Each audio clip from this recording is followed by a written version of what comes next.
What's going on, guys? Welcome back to the Bass Thumbs Fishing Podcast. And tonight, we are going to have a really special night tonight. We got Mr. Flukemaster, Jensen, in the house tonight. So, really looking forward to talking with him. Me and Gene traveled out to Texas last year to fish the Bass Championship together.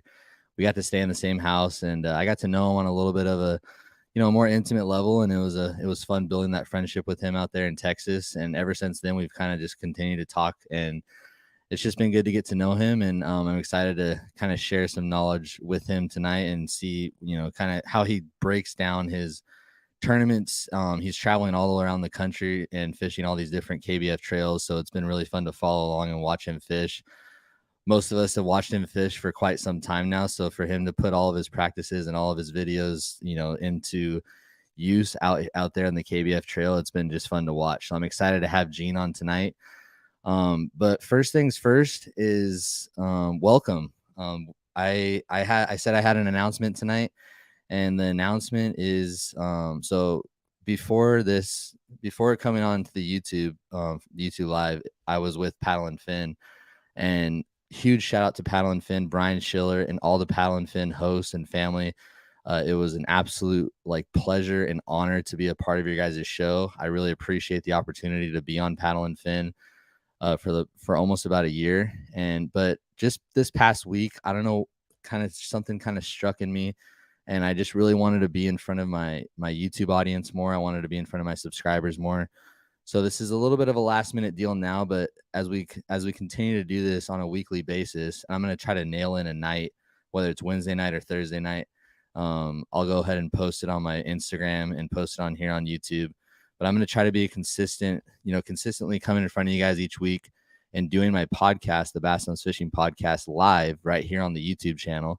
And I just feel like it's going to be a little bit more freedom on my end, an opportunity for me to promote all my sponsors really well, and to bring on just kind of a variety of different guests. I'm still going to be focusing mainly on West Coast kayak fishing, but I'm also going to be venturing into a little bit of the nationwide stuff too, and just bringing on some friends and people that I've met throughout the industry. So I'm really excited about it. So moving forward, the podcast will now be live on here on my YouTube channel, and I'll look into maybe starting a Facebook page. I haven't started a Facebook page yet for Bass Thumbs Podcast, but I'm just going to maybe focus on my YouTube right now. So again, I appreciate everyone that's on tonight. And tonight could be very interactive. Once Gene hops on here, we're going to start going back and forth. But if you guys have a question, or if you guys want something clarified, I'd love to interact with you guys tonight. And I'm also going to be doing a giveaway tonight. And I'm going to be giving away an Arashi glide bait. This bait has been pretty popular over the past couple years. Brandon Polinick, Carl Jochimson, and Matty Wong, and these guys have been throwing this on the Elite Series. And I'm going to be giving one away tonight. You must be present in the chat to win the Arashi glide bait tonight. So I'm going to be giving that away a little bit later in tonight's show. Let's see what we have coming up now, or coming up here in the next couple months out here in the West Coast side of things. We have Lower Otay coming up June 25th and 26th for the ABA Kayak Series and for the KBF Trail. So really excited about that. Lower Otay. We got Pineview coming up. I know Gene's going to be going out to Pineview out in Utah with Cody Henley and a bunch of the guys out there. Bryce Gibbs is heading out there. So good luck to everyone heading out to Pineview next weekend. And let's see what else we got. We got Comanche coming up on June 5th for the California Bass Nation Kayak Series. So if you guys are interested in that, make sure you guys sign up for that. It's on June 5th for the California Bass Nation Kayak Series. And that's pretty much it for the schedule. It's a little bit slow on it's like a little bit of a break period right now out here in California for the bigger tournaments. So anyways, guys, I know that there's a couple guys on here. Eli Self said, love Flukemaster, taught me a lot. And Miguel Sotomayor said, nice. So, stoked to have you guys on. Again, I feel like as it gets more consistent, I'm looking forward to maybe having a few more of my subscribers in front of us and joining us on these live chats. And it will also be broadcast, and I'll post the audio to stream or to Spotify and to Apple Podcasts after the show is recorded. So if you guys miss it, or if you want to head over there, you guys could go check it out over there as well. So anyways, guys, again, be very interactive. Love to have you guys interact tonight. We got 8 people on so far. So I'm going to go ahead and bring in the Flukemaster. Let's bring him in here. What's going on, Gene? What's up, man? Sorry, I'm in the middle of sharing and posting this to Facebook so my guys can come watch it. There we go. Oh, sweet. Thanks, man.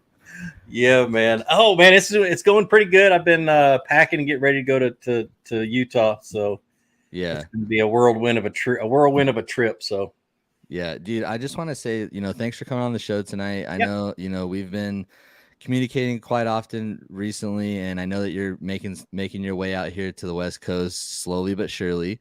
You haven't gone, you haven't fully committed to the complete West yet, but we'll see how the end of the year looks for you. But you did go to Arizona, right? Or no, you didn't go to Arizona, so you're going to Pineview. Yeah. You just came off a big win in Kentucky, correct? Right. And that's that nice big trophy behind yourself. Yeah. And Gene, like I said, I know I've told you this before, but just kind of in front of YouTube and in front of everyone listening to the podcast, I watched you ever since I got into bass fishing. I kind of got on YouTube and saw all your videos. So I just want to give you a huge shout out because I don't know, just all the hard work and dedication, all the hours and everything you put into teaching everyone how to fish.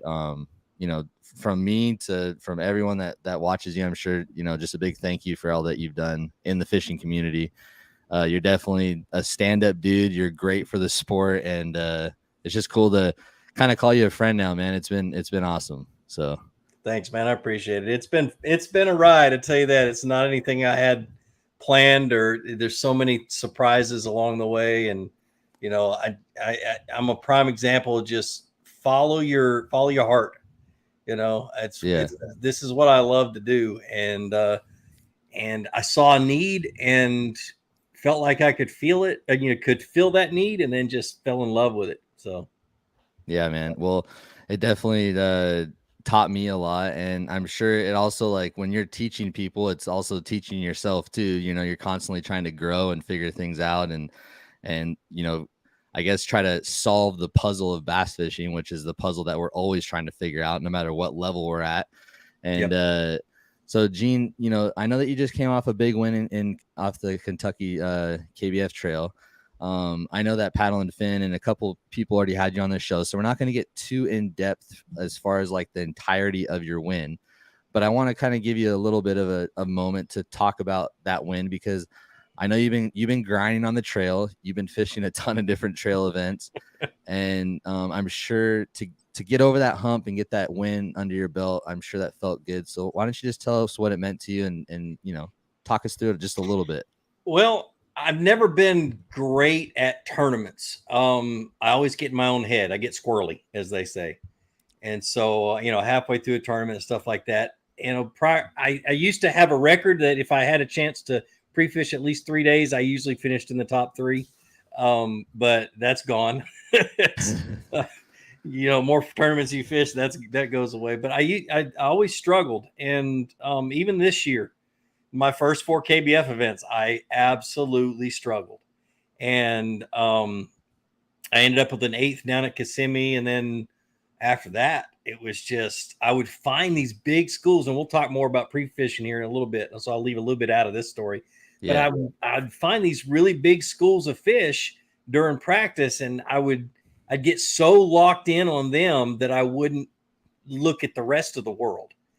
And I'm really good at finding those mega schools that have really good fish in them. But the problem is they always leave. And I had them leave in Murray, and I had them the night before the tournament, and I had them leave on Gunnersville on the night before the tournament. And then me being as hard-headed as I am, I would try to stick and stay instead of trying to figure something else out. And so yeah, I know this might be a little bit of a tough question, but I'm going to ask it. Do you feel a lot of pressure entering these events with your with your tag as the Flukemaster, and as much as you've exposed yourself to the fishing world? Because I still, as much as I've done in the industry and stuff like that, I still want to see myself, and I still see myself, and I want people to see me as just one of the guys. Because you've been around me long enough, and I'm just one of the dudes, man. And like with Pineview, I've already started trash talking Cody Henley already, and I saw that. So it's just, and I don't put any pressure on myself because of that, because I know I started YouTube, one of the selfish reasons, as among the many of the other reasons, I started so I could get myself better. And I still don't think I'm there. And so I'm not going to think just because I'm the Flukemaster, I should be better than everybody else. I may know too much, because I'll get myself confused. Me and Jody Queen always talk about the first day of practice, and that is, I'm always confused. I'm always, at the end of the day, I'm just the most confused, mixed up fisherman there is, and it's funny. But no, dude, I'm just one of the guys, and I don't care I never have cared what people say about me. Matter of fact, I love trolling certain websites or certain Facebook pages. It's a lot of fun. Yeah. Well, so getting into Kentucky Lake just a little bit. What do you feel like the biggest thing was for you in to Kentucky? Actually, at Kentucky, not Kentucky Lake, but in Kentucky? Yeah, it was Laurel River Lake is what it was, and really, I went into it with a different approach. I was like, you know what? I'm gonna hit as many boat ramps the first 2 days that I can, and I'm gonna go fishing, and I'm gonna try to figure out what's going on this lake. And that was the change. I just stopped trying to figure out where the fish were before I figured out what was going on the lake. And so I did. I hit a bunch of areas really, really quick and spent, I hit 3 or 4 ramps one day and 2 the next, or the other vice versa, 2 the first day because I only had a half a day. And just figured out that, hey, there's some bass spawning, and hey, the water's way up, and that kind of stuff. And then 3 days later, my lazy butt got out of bed before the sun came up and went out and noticed that there was a shad spawn. I'm like, oh, money, So yeah, it was one of those things where I just kind of decided to approach it a little bit different. And I actually had more confidence going into that tournament than I've ever had. And so I knew what was going on. I knew how to make the adjustments if I needed to. And the crazy thing about that tournament is the water level. When I first got there on that Monday, it was high, and it dropped 3, maybe 3.5 feet in that week. And so there was a lot of really cool things that went on that I learned a lot about. And I just kind of put it all together. That's the one thing that not intimidates me, but I have like very little experience of like water fluctuating. Like when I was in Gunnersville, they were talking about the current, they were talking about water level fluctuating a little bit. And I just stayed in the back of a creek and it didn't really affect me there. And even when we were in Texas at Possum Kingdom, the water clarity was super dirty. And there's so many different variables. I feel like where y'all are from compared to us out here, we're kind of fishing in like a big bowl. You know what I mean? Like the water level drops just because we get zero rain. But other than that, there's not really like a whole lot of variables like what you guys have to deal with. Like just the fact that you're talking about like the water dropped 3.5 feet in the matter of a week or a couple days or a day even is huge. So I know you said a little bit on confidence, and that was kind of the question and kind of the route that I wanted to take you in this on this Kentucky conversation.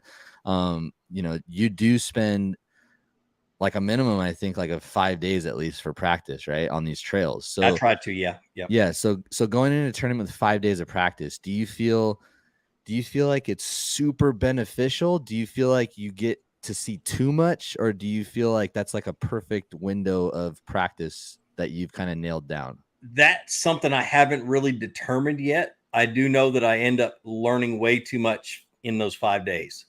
And so I try to take the first day and figure things out a little bit, but I'm always confused. Second day, kind of hone in on something so I can make an instructional video on the third day. And then I get down to brass tacks and start really digging into the tournament and getting ready for it. But I try to get an instructional video going before that. Because I'm going to be honest, I've never had 5 days of practice before a tournament. I think the most I've ever had was 2.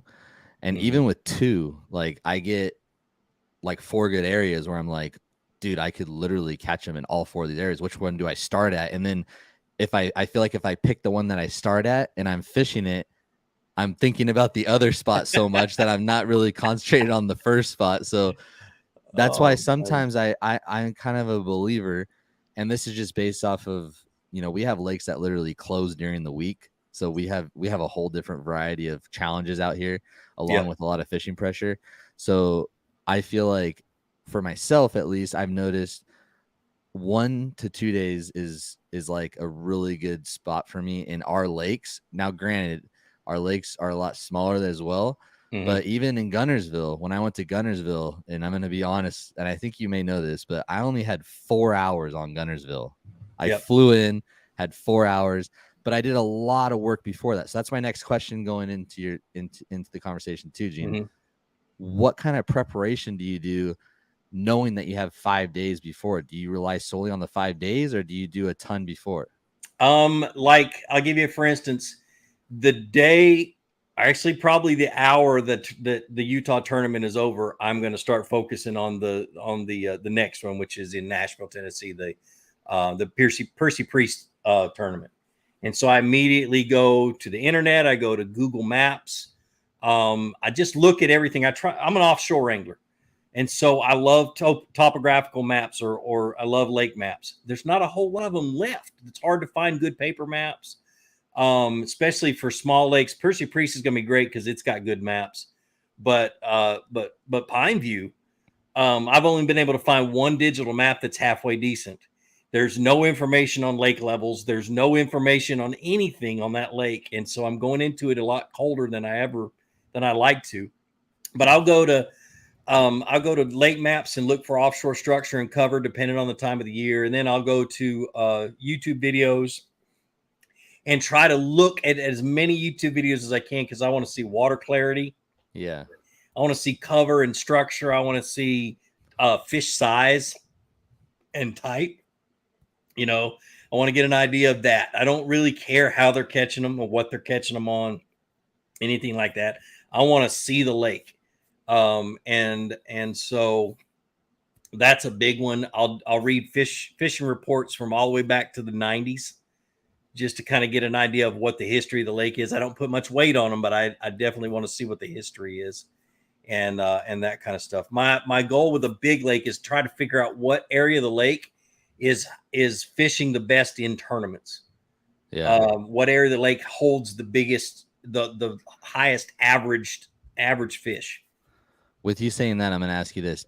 When you hear about a honey hole, or you know of a honey hole on a lake, a community hole, I guess I would want Right. to say community hole, do you gravitate towards the community hole, or do you kind of try to find something different? In the first couple of days of practice, I will hammer every community hole I can find. I will literally try to catch every fish in it. I want to see what's going on. I want to figure out the size of the fish in that area and that kind of stuff. And then, but 2 or 3 days before that, or before the tournament, I'm usually off finding my own fish. That the Gunnersville tournament, I had a flat that was just full of giants, and it was right off the river channel, right off the creek channel. It was a grass flat and 4 foot of water. They were spawning in the holes in the grass. You couldn't see them, but if you threw a lipless crankbait, or no, if you threw a chatterbait or drug a worm through there, you were getting your arm broke. And then the day of the tournament, when you called me and told me that, I'm out here in California crying with a dead stick and a drop shot. You're calling me saying this, and I was just like, oh my gosh. And so that was my fault, though. They finished spawning the night of the tournament, before the tournament, and they were done the next day. So it was really difficult to catch them. But even the day before the tournament, I sat there for 8 hours and guarded that spot instead of going and trying to find something else and not worrying about. And I should have not worried about other people finding that. But I could see my truck from where I was fishing. And so I was in front of the boat ramp, and I just didn't want anybody else to fish it. And Corey Dreyer, my buddy, came by, and he was like, dude, is it really that good of a spot? I said, dude, take a worm, make 3 or 4 casts, and just shake them off. He made 4 casts and got 3 good, solid, head shake bites that he shook off. And he was like, holy cow. It's so. Okay. So that's the next thing that I have for you. So when you're there for 5 days, the first couple of days, you're hook set and you're catching everything, right? Mm-hmm. Yep. And then you start shaking off maybe like 2 days out. Yeah, about 2 days out. See, what I'm trying to do the first day is, especially in these lakes that have a lot of small fish, like the Kentucky tournament, I knew that I had to make, and I mentioned this in both the videos. One's already out, the one's coming out tomorrow. And I talk about how important it is for me to measure and make sure every fish is perfect, because we were catching a lot of 14, 15, and 16 inchers. And that was it. And so it was going to be a really tight tournament. And so I really, made sure that I went around the area, and I will catch, measure, and record every fish that I catch. I want to remember what area I caught them in, and what area had the biggest concentration of fish. Now, did I start on that area in the tournament? Nope, I didn't. That first day of the tournament, I went to a different area that had a little bit smaller fish, but it had this one long point that had big smallmouth sitting on the end of it. And that's where I caught that one big one in the first day of the tournament. And before I left and went down, jumped in my truck and went down south. And then I started catching a little bit bigger fish down that way, just an inch or so, not huge, not a huge difference, but they were healthier fish. Okay. I got a question for you from one of our listeners, Eli Self. How much difference is it to prep for a bass boat tournament versus a kayak tournament? That's a good question. Ooh, that is a good question. Well, I can leave all of my tackle in my bass boat and leave all my rods in my bass boat, and I can have 40 or 50, 40 rods. I have a 2019 Illumicraft Pro 185, but I've got it set up to where I can hold about 40 rods in my rod locker, and I can't do that in a kayak. So it is a lot more prep work. I have a tackle shop in my truck. And I have a little bit of tackle I take with me. I've seen it. Yeah. And so it's one of those things where you got to downsize. And I have boxes that have a little bit of everything in it. And they're organized. I know where everything is. And so I can play around that. And then I'll go back to the truck and adjust if I need to. So. Yeah, well, that definitely, you're able to hit a lot more areas in the bass boat tournament too when you're practicing. Well, but you tend to fish too fast. Yeah. And you miss something. I would have never found a couple of those spots that I found the fish if I'd have been in a bass boat, because I just never would have come up on them, because I would have hit a point, and I wouldn't have run these little bit steeper banks with drop offs where I caught most of my fish for the tournament. So you're there for 5 days. During those 5 days of practice, about how long do you practice for each day? Till I get tired. It's kind of like, in school, when you're studying for a test and it's midnight and you get so tired you can't keep your eyes open, you're not learning anything. Yeah. When I start feeling that way out on the water, I'm like, I'm done. It's not going to help from here on out. So I go home. I go back to camp. So. And I know you said when you get up at the butt crack of dawn, but do you have like a schedule each day, or do you just kind of wing it each day? Because you got 5 days. I'm just curious on how. I just try to spend as much time on the water as I can. And so I should get up earlier, but I'm not in a good mood when I get up earlier and I have to fish all day. So I kind of, I'm going to do a little bit better than that better than I did in Kentucky, since I got up that one day. I'm like, oh, there's a shad spawn. I'm an idiot, And I know that you fish with all like the top names in our sport, and I'm sure those guys are out there for quite some time too, practicing for these events. Who would you say is the most I guess I want to say dialed in, or like strict practice fisherman that you've met so far? Like out of all like the guys that you fished with? Oh gosh, I don't think any of them are. None of them. They're just pretty. If I had to pick some, it'd be Corey Dreyer. When he's a real busy working for Confluence and that kind of stuff. And he's so sometimes he can come early and sometimes he can't. Jody Queen, I love to pick his brain while we share information back and forth, and we take care of each other. When I'm out there fishing by myself, he always knows where I'm at, and so on and so forth. And so yeah, I don't know. It just all depends. I mean, the one thing I love about Jody is that dude can fish, and he can catch fish out of a puddle. It's one of those things. The son of a gun, he has that sixth sense that most of us don't have. And he can figure things out a lot faster than most of us. And I'm glad that he keeps a lot of that under his in his pocket and doesn't tell me because it would probably screw me up. But yeah, Jody, and then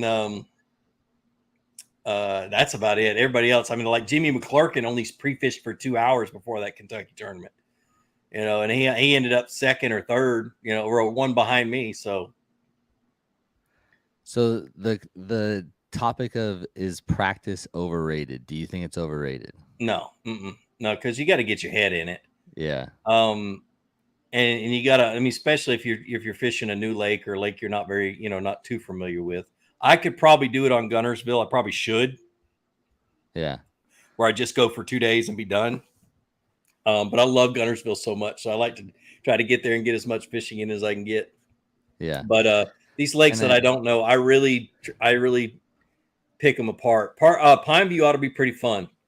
It's a small lake. I got the new 135 amp hour lithium battery, which is lighter than their 100 amp hour, by the way, by 7 pounds. I think it's 7 pounds lighter. I know, that's crazy. I know. I can run all my electronics and my motor off of that thing and still run all day long. Yeah.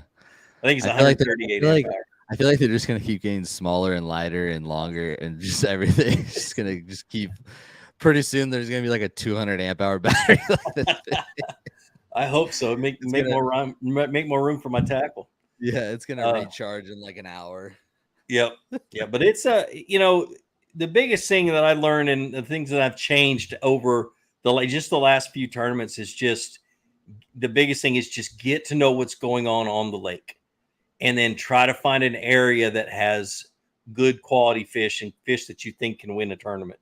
And that comes with research. I've watched these pros on the boat side. They'll know exactly what areas of the lake are producing the biggest limits of all the tournaments that have happened over the last month. And how they figure that all out, I don't know. I guess they make a whole lot more phone calls than I do. So it's just, it's pretty cool to watch them and watch how many things that they can figure out and stuff like that. Yeah. So just one more thing about practice. I've had a couple of conversations with Chad about this too, and I already know where Chad's heart's at with it. So, but what do you feel like? Do you feel like there should be an off limits period with KBF trails or bass or I know Hobie may have a couple days, or what do you feel about off limits periods? I think when we start this pro series, I really think that there needs to be an off limits time. For the pro series. Now, for the trail series and that kind of stuff, no, because a lot of those guys are weekend anglers and they can only come the weekend prior and that kind of stuff. Yeah. That's kind of how I feel about that. One thing that I hear a lot is, especially for like the championships, like the KBF NC, you hear rumors, and not really rumors. I mean, you hear about, even Derek Brundle is very open about that. He goes out like 2 weeks before. Some guys are 3 weeks before, some people are 4 weeks before, and they're just there for 4 weeks. And like, more power to them. Everyone has that same opportunity to, if you wanted to do that. But do you feel like there should be like a little bit of some sort of off limits in that, or do you think it's just kind of like well, not so much in the trail, and maybe a little bit, but dude, like I said, those guys can only get out. A lot of them can only get out on the weekends. And so they're not going to learn a whole lot 2 weeks before the tournament, because so much can change, even in the summertime. They're not going to learn a whole lot a week before the tournament, but they're going to learn more than they would if they weren't able to practice at all. I honestly can't even imagine like a week. Okay. 5 days. Okay. I can do 5 days. Yeah. But like 2 weeks, 3 weeks. And if it's an everyday kind of deal, like, dude, that's a lot of info. Yeah, and Kentucky Lake that this year is going to be, I don't know what I'm going to do. I might go a few weeks before just to look at the lake and just to look and see what lake level it is and that kind of stuff, because there's times when in Kentucky they get in the bushes and it's a great bite, and there's a time when they're not in the, there's so many different things. I may just go just to look at it for a day or two, and not try to figure anything out and then go, because dude, that thing is a beast of a lake. You think Gunnersville was bad. Kentucky and Barkley are just, you get a north-south wind of any speed and it's crazy. So I'm really looking forward to it. I might even hold back a few. I haven't announced this yet, but my family is growing. I'll say that. But we are, I might have to hold back a few tournaments coming up because I'm really trying to save those days away. Yeah. um, to go ahead and go out to Kentucky Lake because I know that I'm fortunate I have the opportunity to come fly out and you're graceful enough to lend me your other kayak and so the opportunity's there because being from California, driving out there is just it would be even more days away. But I feel like I could do pretty well at Kentucky Lake just from what I've seen. I feel like the style of fishing, chatterbait, crankbait, and then a Yeah. little bit of finesse too around the docks. I feel like I Yeah. feel like I feel like I could do pretty well. So I'm really, really hoping that I'm able to make it out there and Yeah. come fish it. And So you've got trophy smallmouth and trophy largemouth. There's so many different options on Kentucky Lake, and it fishes like a highland reservoir at one end and a flooded timber lake on the other end, and whatever grass, whatever you want to fish, it's got. I love it, even though it's yeah, got Asian carp in it. It's got good fish, yeah, and not a lot has. Well, the bass have adjusted, and it's gotten good again. And so I'm kind of looking forward to it too. There's a good question that popped up by RP. So how much time do you give on a spot before you move to another? Dude, it's all about confidence. It yeah, really is. It's about one of the things that turned me around, even when I'm fun fishing, is I have been able to recognize when I lose confidence in either the bait or the area instantly, and I go. Now with tournaments, my problem is I don't lose confidence in an area, even if I'm not catching fish, because I just know they're there because yeah, they were there yesterday. yeah, But you get to that point where you lose confidence in an area or a bait, change immediately. The faster you can change, the faster you're going to get to where you're catching more fish. yeah. It's definitely like a tricky thing to navigate because at San Vicente, I spent 8 hours in like a 50, 70 yard stretch. Yep. And I just kept making the same loop, the same loop. There was a flat with rock, and then there was a grass flat, and there was like this concrete causeway. And like I just kept making the same loop all day. And I ended up winning the event because I just mentally I knew that fish were gonna keep cycling in and out of there. So it's like a mental thing. It's crazy how mental this sport is. Like it's literally like it's just like baseball, like how they say baseball is like 90% mental, 10% physical. Like Yep. it's that same mentality, and like being able to stick to an area or leave an area, and then if you leave the area then you regret that you left. It's just like all these different factors that could play into it, and man, it's definitely a trick. That's why I love bass fishing. That's why we all Yep. love it, right? That puzzle that's constantly in front of us that we're trying to put the pieces into that never seem to fit, but when they do fit, it's the best thing in the world. Yep. Yep. And then the When they puzzle changes halfway through the day, and then yeah, it's just don't ever fish a blueback herring lake. That's all I got to say, because you have to find fish 4 or 5 times during the day. They move yeah, all the time. It's crazy, but yeah, that's what I love about it, dude. It's the hunt. it's the hunt. I live for the bite, not so much the catch. I get more excited about a bite than I do about the catch, Yeah, and because it means that I succeeded.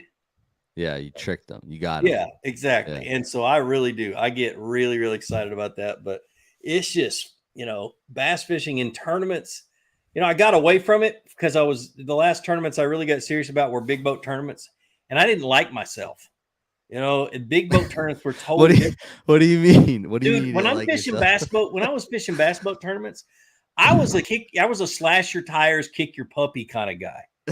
If I walked by your boat, even if you were my buddy, you better go back and check your cast control knobs, because I might have loosened a few of them, that kind of stuff. It was just, I didn't like myself. I didn't like the other Oh guys. It was man. just very cutthroat around here, So especially in the pot tournaments. so we Pot. definitely didn't want to run into you in a kayak Oh and no, fish your spot. the big bass, the big bass pots and some of the tournaments I was fishing around here got up to $5,000 to $10,000 Yeah. just for the big bass. Yeah. not for the 5 fish limit. And it just Yeah. got ridiculous how cutthroat it was.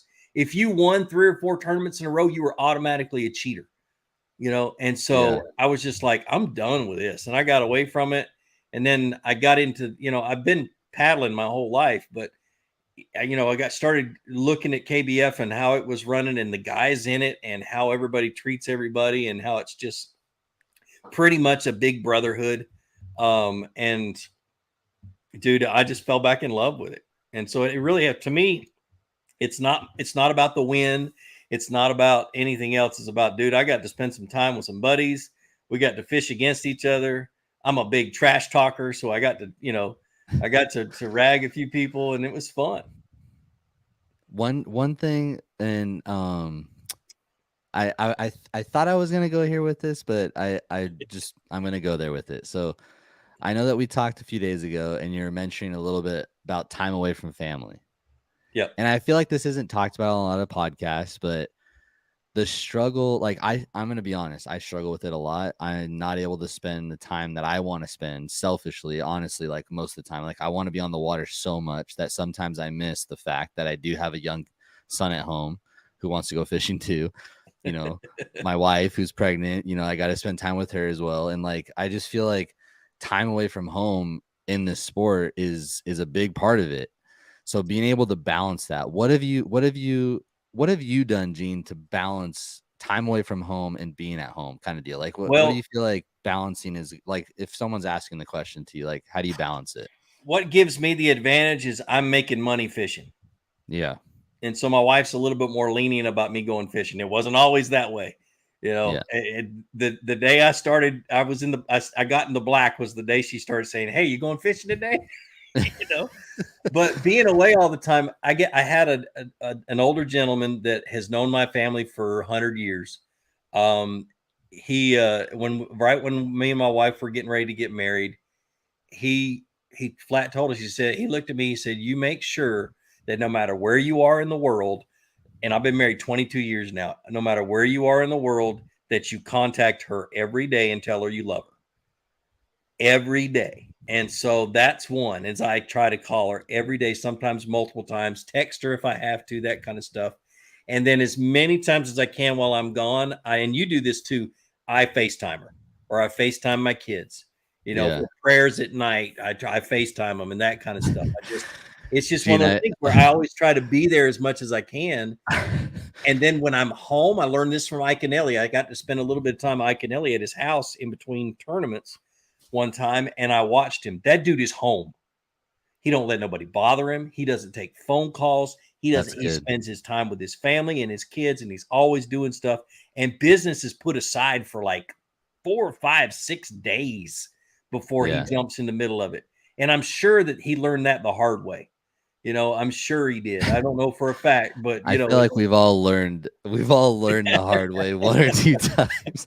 but There's this guy on Instagram right now. I think his Instagram is Ryan Rigged. I don't know if you've been seeing his stuff or not, but he does Instagram reels, and he's been making these reels about like fishing reels, and dude, they have just been hilarious, bro. Like all of them, most of them are about the home life, being a fisherman at the uh-huh. home life, and about just dude, you got to go check him out. His name's Ryan Rigged, and he's Okay. just been pumping out like these reels constantly, and some of them just make me cry, dude. But it's a real thing that we deal with for sure. No doubt it's a real thing that we deal with. And I remember when we were in Texas, when we were staying at the house, we had you and your boy Jordan, and then we had Jason Barofka, we had Greg Blanchard.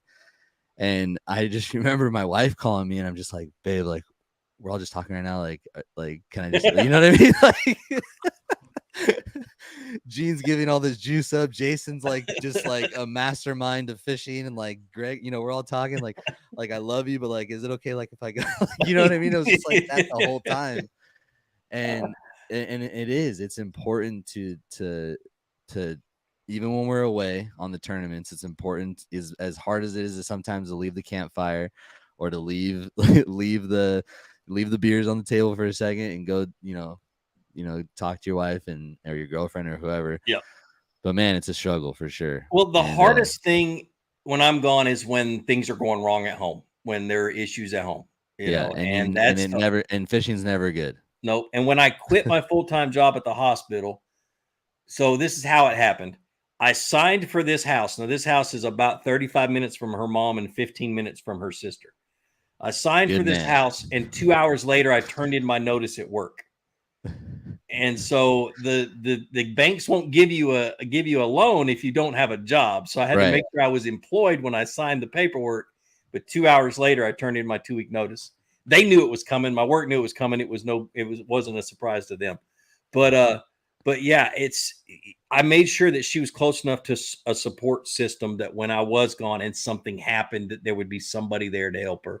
Yeah. And so that doesn't happen very often, but she does. The kids are teenagers now, and Yeah. drama is everywhere. For you guys know. with younger kids, okay? This is mostly for younger kids that are out there listening right now. What I do is I plan way ahead, like especially for the bigger events, like these ABA Ironman series tournaments. They're 2-day tournaments. They got 2 days of practice, so it's like 4 or 5 days away. I can pretty much get away with 3 at the most, so that's just where I'm at. But I plan way out. Like I don't throw it on her the week before or throw it on him like 2 days before. Like I call my mother-in-law or I call my mom, say, hey, can you watch Oliver for Saturday when I'm gone? And then maybe, Sunday, can you help her out? And just to provide that extra help and to show that you're like trying to do something to make it a little easier on the home front being gone. And I don't know, just something that I've learned. And I don't even know how we got down this rabbit hole, to be honest, right now, but good hole. But I feel like it's something that doesn't really get talked about too much on podcasts, and I know that a lot of people deal with it. Well, I have my calendar, and my wife. I share my calendar with my wife. She can pull it up anytime she wants to. I do change it on occasion, but let her know. But that's why I can't fish the BASS events, the Bass Nation Kayak Series. Yeah, they wait until January to come out with their schedule. Where my tournament schedule is set by the end of the year. Yeah, because I have to let my wife know so she knows how to schedule her work and everything else to be able to adjust to that. And you have Clear Lake on that schedule, right? No. that is under very, very tentative. Okay, so Cody, if you're listening, just let Gene win at Pineview. Okay, let him just sweep the field, and then we'll take his money when he comes to Clear Lake. Okay. I might even stay a few days later. We can run a second buddies pot tournament. There you go. Clear Lake is. I promise you this. I would never tell you to come out to certain lakes, okay, out here in California, because it's about as long as it can get for you. Yep. But I will, like I told you over the phone, I will 100% promise you that you will love every second of Clear Lake. Yeah. It will produce everything that you think it will. It'll fish exactly how you think it will. And the fish are insanely awesome at Clear Lake. So. That's what Greg Blanchard said too. So yeah. I'm gonna you gotta make your way out here one year. Yeah. But we'll see how Pineview goes. So going into, I don't want to, we're going to kind of wrap it up at an hour. So we got about maybe 10, 15 minutes left. So I'm good for however. going into the rest of your season, you got Pineview coming up and you're going to be leaving this weekend. Yep.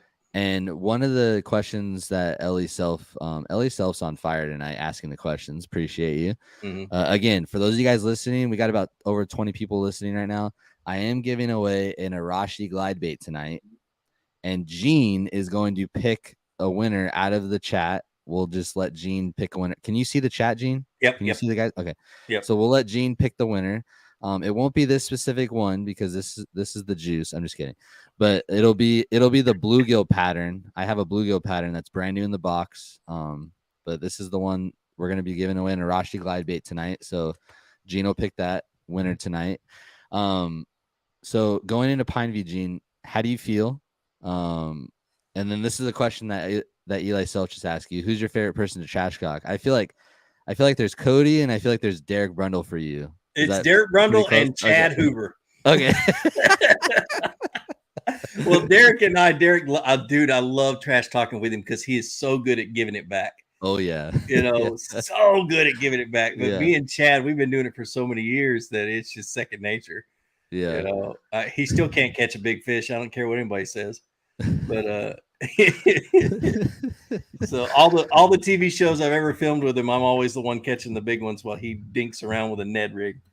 I don't know. I still remember that show that he filmed, and he caught that giant on the Whopper Plopper. Do you remember that one? On the Whopper Plopper? It Oh, was a that would have been while on ago. that It was an private, old yeah, that video ago private on that lake. private, but that thing Yeah. was a tank It was 9 pounds, dude. That was nuts. on But a he knows Whopper that lake by Plopper. like it was my first time and his like 150th time on that little private lake. So Yeah. that was fun, man. That was a good time. But So, Pineview, how do you feel Pineview, about it? I, Yeah.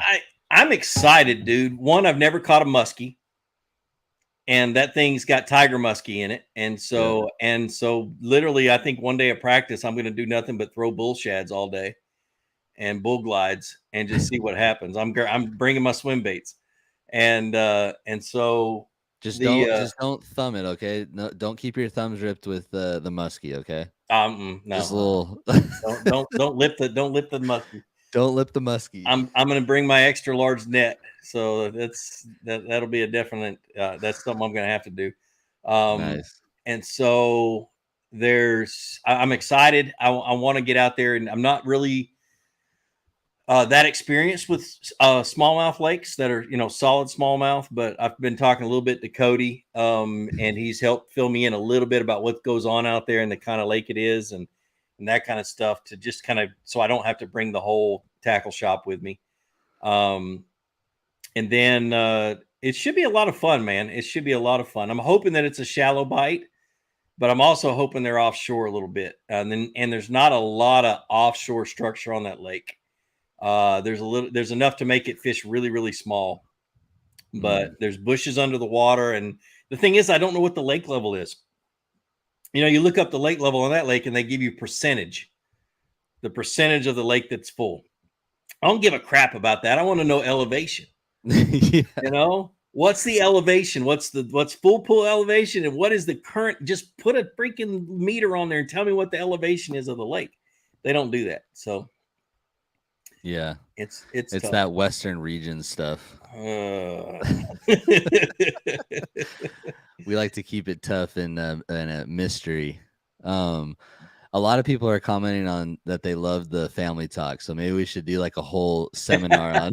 Well, dude, I Look don't at this like comment right here. What's That that? family session was great. I was next to the wifey when you guys were talking. That's great. That's awesome. Yeah, well, I'm one of the rare few. I knew my wife for we knew we were supposed to get married on our first date, but we didn't talk about it. And then we dated for a month. I was on leave in the Army, so I had to go back to Hawaii where I lived, and she stayed home. So we dated for a month. We long distance dated for a month and a half, or another month. I proposed to her. We got married a month later. So 3 months is how long we knew each other before we got married, and it's 22 years later. Yeah. And it's something I would not recommend for anybody. It's not. But the thing is when you know, and when you find somebody that has the same aspirations, same goals, and that's not, and I know she will never cheat on me. I've known it since day one.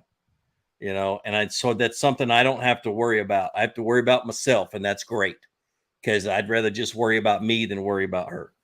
And so and for me, and my dad taught me a long time ago. My dad and mom were married for 58 years when he died. And he flat told me, he said, dude, you know how to keep from cheating? Don't look for somebody. You can't find what you're not looking for. And so it's hard to find anybody out on the lake. I don't.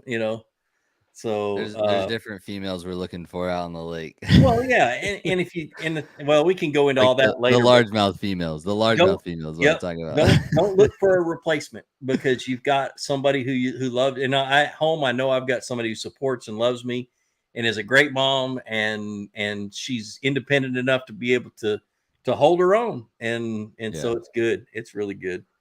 So we do have a few questions. Let's maybe power through a couple questions. Yeah, hey, y'all throw questions at me. I love that crap. This is a good question. Do you think it's better to have a motor on the bow or or The bow or at stern. or I'll stern just say of bow the? or stern. I know what he's saying. Bow mount, 100%. And I'll explain it like this. I run in practice. I run a Torpedo 1103 on the back. I Did run you see what he said though, Gene? He said P127. on a P1. Oh, I didn't see that. That changes That things. changes things 100%. Put a stern mounted motor on a P127. Yes. Mainly because it was not designed for a motor. It really Yes. wasn't. It was designed as a standalone pedal kayak. It paddles great. It pedals great, and it will be a fast boat with a stern mounted kayak. And trust us when we say this, because myself, Gene, Chad, Josh at One Objective, we all, like, everyone was talking about when it first came out. I was silly enough to try the whole deal, did this whole entire setup. Yeah, you did. It was awesome. And I loved it. I absolutely loved it, other than the fact that it just will not drain out of the scupper plugs. So if water gets in there, if water comes over the bow, and if I pull the scupper plugs, there was a couple times that it almost was Titanic 2. And it was really scary. It's funny, but it was really scary in the moment, because you're out in the middle of a lake and your boat's filling up with water, and and like we said, it's not a flaw, because it was not designed around a bow mount, and that's Bonafides came out and said that. Gene knows that. We all know that. But I tested the limit, which is part of our job as Team Bonafide. Yep. And pretty much solidified the deal that it is, unless you weigh maybe 100 pounds and you don't carry any weight in your kayak at all, and you just go out there with the motor guide and the 100 amp in the back. But if you're serious and you tournament fish and you got that thing fully loaded, I wouldn't recommend it. That's that. Yep. But the SS, Gene runs 4 motors. I do in practice. I run the 1103 on the back and the SI or the oh gosh, remind us like the motor guide on the front. I remember we were in Texas and I'm like, hey Gene, you want to go out and practice? Yeah, sure. And he was like, I'm gonna go over here. I'm like, all right, I'll let's go. Like we start motor, and then Gene just takes off. And then I can't even see Gene anymore, because he got that 1103 going with the bounce. You had both going at the same time, didn't you? Well, yeah, but honestly, it doesn't give you much more speed than just having one on the boat, because the XI3 up front steals all the water from the Torpedo. Yeah. And so you're really burning more battery than you're getting power. Yeah. And it's really not worth it. So typically what I'll do is I'll run the XI3 on high, and I'll run the Torpedo on about a third. And that gives me about a 27 to 30 mile range if I run it that way. And it's only at about 5 miles an hour. But if I run the Torpedo full bore, it's 6.2. And so it really doesn't, full bore without the motor, without the XI3 up front, it's about 6.2. Yeah. And so, it's about more or less, it helps with battery consumption. I can cover more water a little bit faster, but I can see a lot more of the lake. And so, but the thing is that when I'm fishing tournaments, I got to have that motor guide. I got to have the bow mount. 100%. Because that's a fishing motor. It's the Torpedoes that get their motor, just like your outboard is on your bass boat. Yeah. Your troll motor's up front, dude. What I like to say is, do you ever see a bass boat guy fishing with his outboard on and his no bow?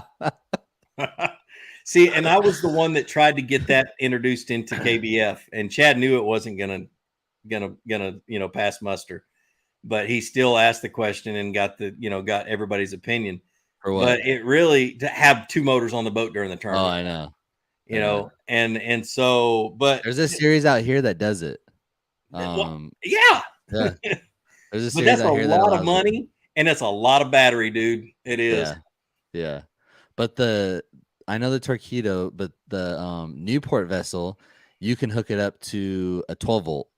So that might be a little bit easier to maybe have both on one battery, because you don't really use the back that much just to get there.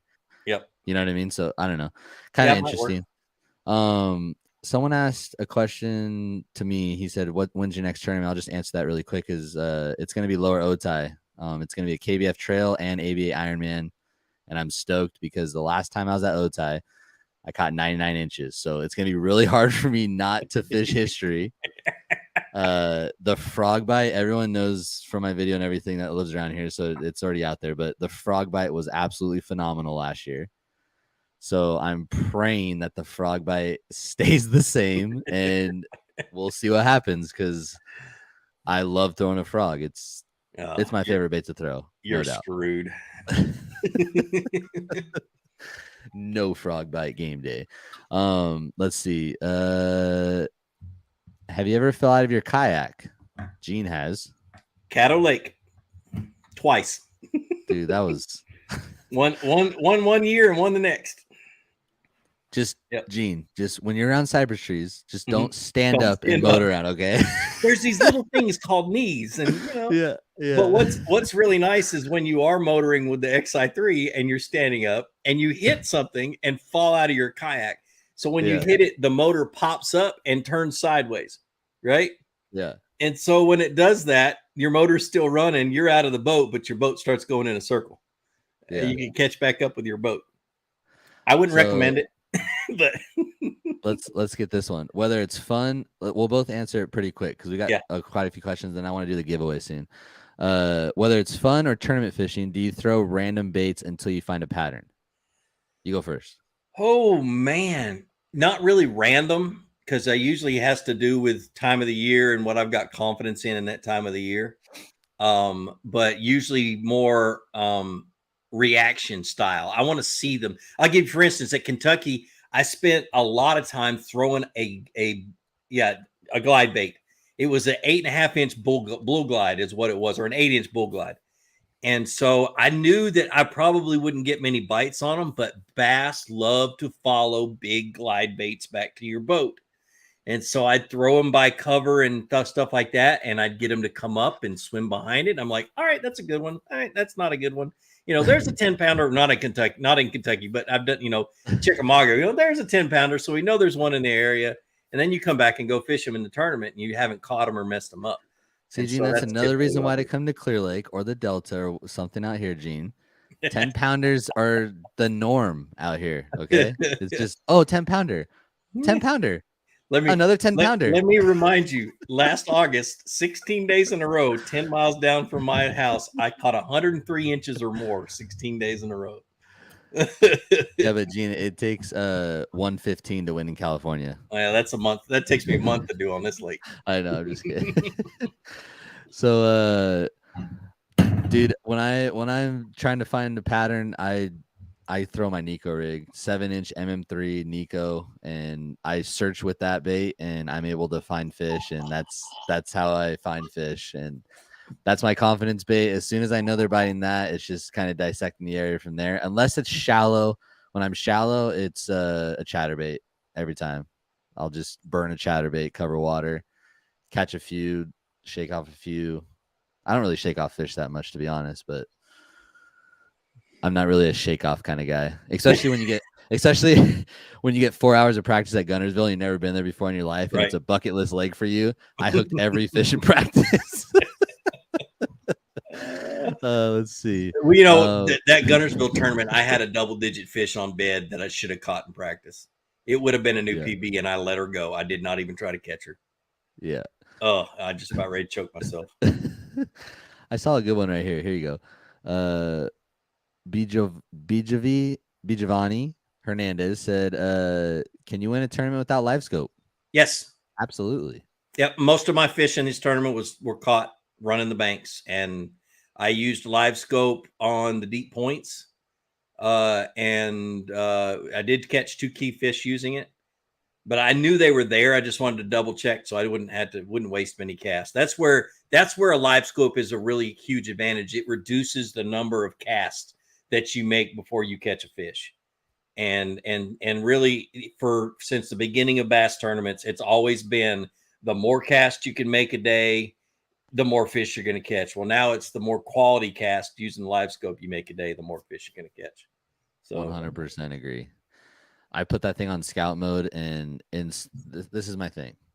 Instead of guessing where the rock pile was when I have to go over it, turn around, and then throw back at it, no matter what kind of puck you have, no matter what, I literally can throw it exactly where the rock pile is every single time. I can throw it to the right of the rock pile a little bit. I can throw it in the little hard spot that you wouldn't even know was there in between, like, hard spot in between a rock and trees. Like it just makes your cast more quality, because I caught a couple of dinks towards the end of the second day that didn't make it on the video, but I was throwing to a flat part of a rock, and I was in 120 foot of water throwing up to 12.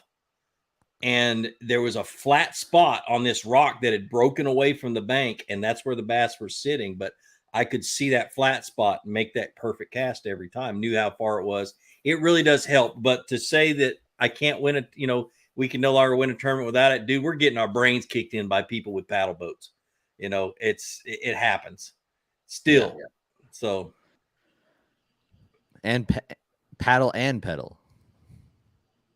Yep. Yeah. Minimum number of rods during a tournament. I figured that was a fun one. Well, the maximum number of rods I can put on my kayak comfortably is 10. Same. I don't like to put 10. I would much rather put 8. And so isn't it funny how day two is normally like 4 or 5 rods, and that's it.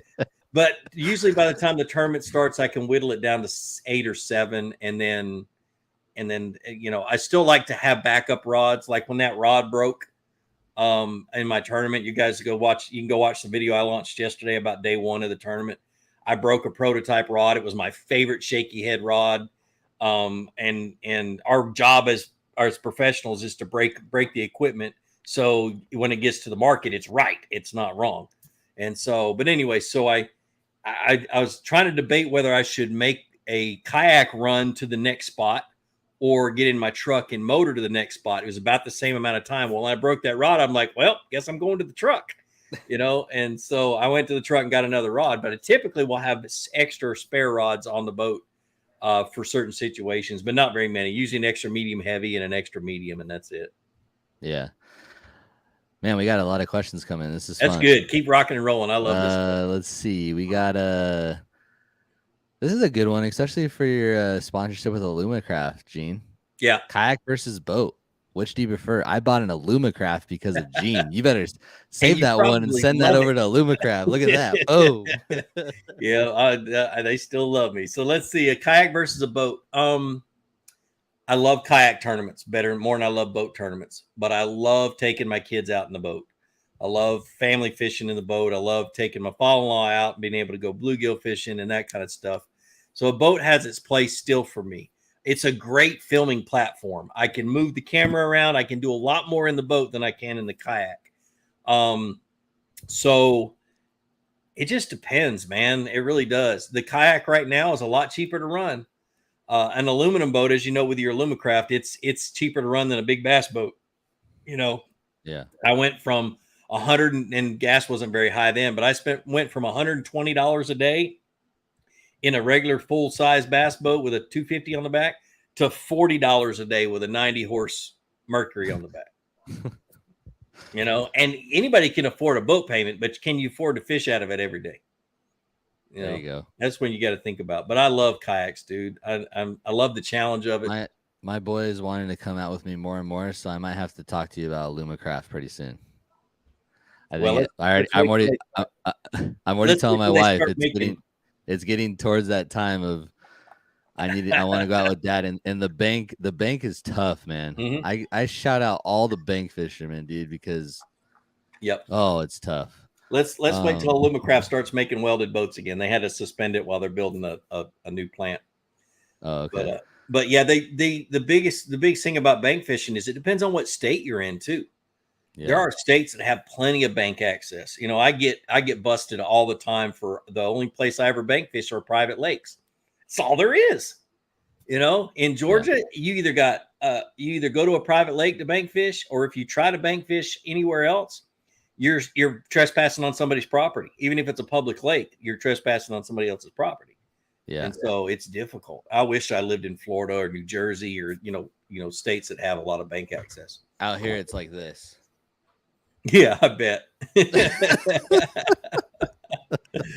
Oh, man. My boy AJ's on here, and he asked a question. But AJ, we actually answered this in the first part of the podcast. So if you want to go ahead and watch it back, but we spent about 15 minutes on what Gene does for pre-fishing and everything. So I appreciate the question.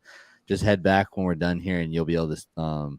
We spent about 10 or 15 minutes on it, so it was pretty good stuff. Let's see here. Here's a good one. I was actually going to talk about this anyways. Did you guys get the new Blackpack Pro? And yeah, we both did. I absolutely love it. I think they knocked it out of the park. And I'm not just saying that because I'm a part of the team or anything, or because I had a Blackpack before this, but I think they absolutely knocked it out of the park. Yeah, it surprised the heck out of me. It really did. I was like, what? I mean, like, I'm a son of an engineer, and I've got brothers who are engineers, and so I love the design kind of stuff. And I saw that little rod tether, and I'm like, who the heck came up with that idea? You know, seriously, it was like right in front of everyone's face, and just boom, like, duh, it just did it. Yeah. So, but the thing is that with those boss, you know, the screw bosses, we're gonna be able to come out with a lot more attachments, a lot more things. You can put a lot more things on there. I know that Duke at Catch had talked about moving the screw holes for his catch board holder to where it'll fit into those screw bosses. Yeah. And you're not punching holes all the way through your black pack. Yeah, it does take on water. It doesn't take it on as fast as, because when your back well fills up with water, it'd be one way or the other. It does fill up with water, but when it rains, it goes right off the side. It doesn't fill up because of rain and that kind of stuff. So if you can keep your back hatch dry or elevate your black pack a little bit, you'll be fine. The rod tubes are awesome. The way that you can mount them all the way around your black pack is pretty cool. I just got the 16 by 16. Angle too. Yep, the angle. And the latches, the hinges, everything. It was just a huge improvement over the last black pack. Yeah. And then the fact that that it's I got the 16 by 16 just recently. I haven't used it in a tournament yet, so I'm still holding my opinion. But it's just nice to be able to have that much room for tackle and not have that stupid lip that gets in the way. You can't put your 3,700 boxes in. Oh, that was the worst, man. Oh, it was. I cut mine out. I did a whole video about that a long time ago about how I cut it out so where it would work. I'm gonna drop this little nugget, and I did see this on a post, I think on the team page or something. But the SS-127, I'm getting one here in the next couple of weeks, and I'm gonna rig that one out, and that's gonna be my tournament boat moving forward. You can fit 2 black packs in the back. Right? Did you see that too? Mm-hmm. Yep. So my plan is one's going to be tackle, the back one's going to be all batteries, and I might even put my active target in there too. That would be target will mount right in there. Yep, that'd be awesome because my batteries they sit out in the sun and they fade, and I'm always worried about that. You just leave the face of it with no rods and the back of one with no rods, and then you have almost like a double compartment black pack that fills up the whole tank well. You'll look like Eric Siddiqui. Eric Siddiqui carries 20 rods on. I think 20 rods on his boat. And most of them are straight up from his black pack. Oh my gosh, crazy! Okay, got Bryce Gibbs in here. The red bearded wonder. Here we go. I was actually waiting for him to hop on. I figured he'd hop on. Oh, me and Bryce in Pineview, right? Yeah, and in the points race, him and I are neck and neck. We're tied right now. Uh-oh. And so I'd rather there's nobody else I'd rather be tied with going out to that tournament. So me and him have already told Cody that we're going to fill this kayak full of rocks. And man. Look at Anthony. This is Anthony Garcia with GT Outdoors. Anthony's up there in the points too. He came out to Caddo, did well. Yep.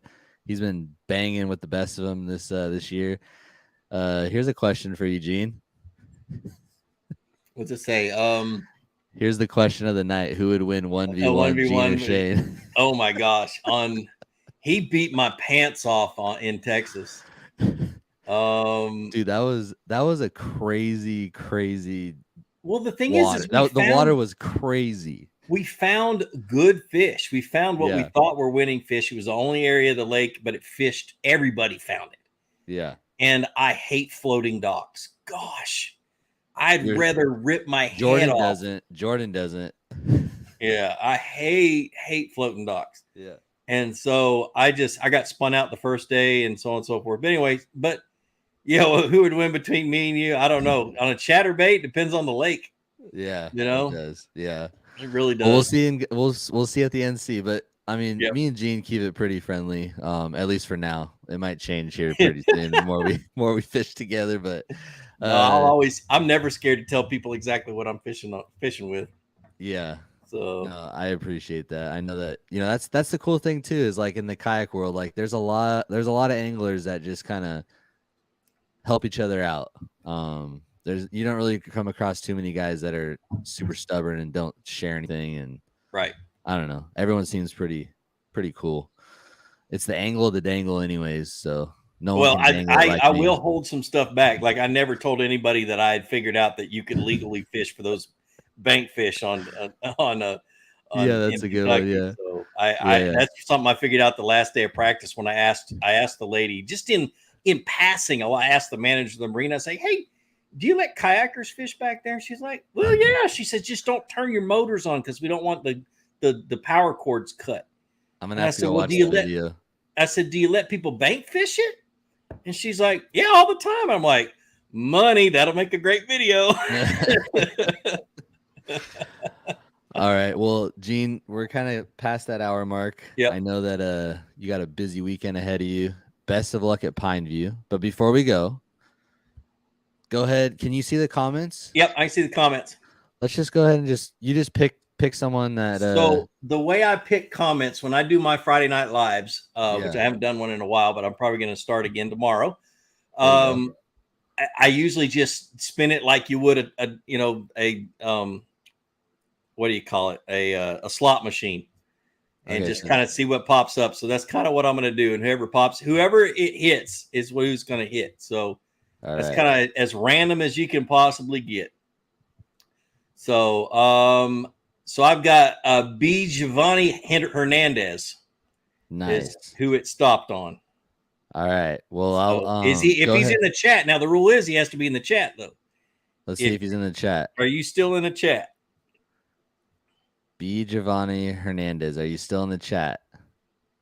Leave a Kick comment himself. if you're still here. He's going to kick himself if he's not in the chat. Finds out later.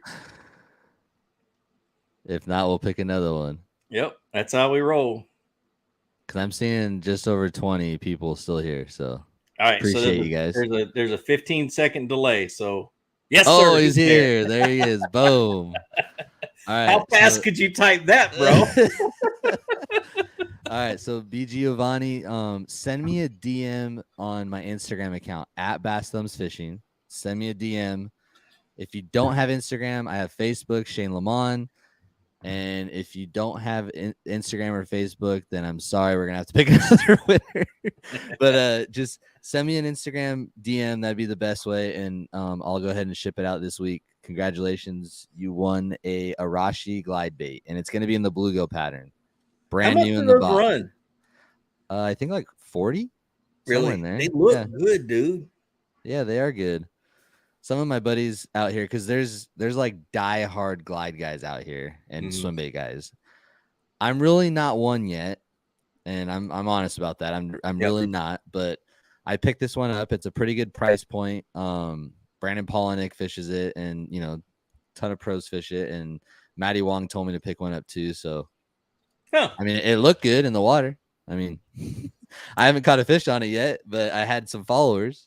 Man, I love my bullgills, dude. Absolutely. Yeah. I love throwing them but I'm very partial. I've known Mike Buca since before he started making swim baits. And so he's been a really good friend of mine for many, many years.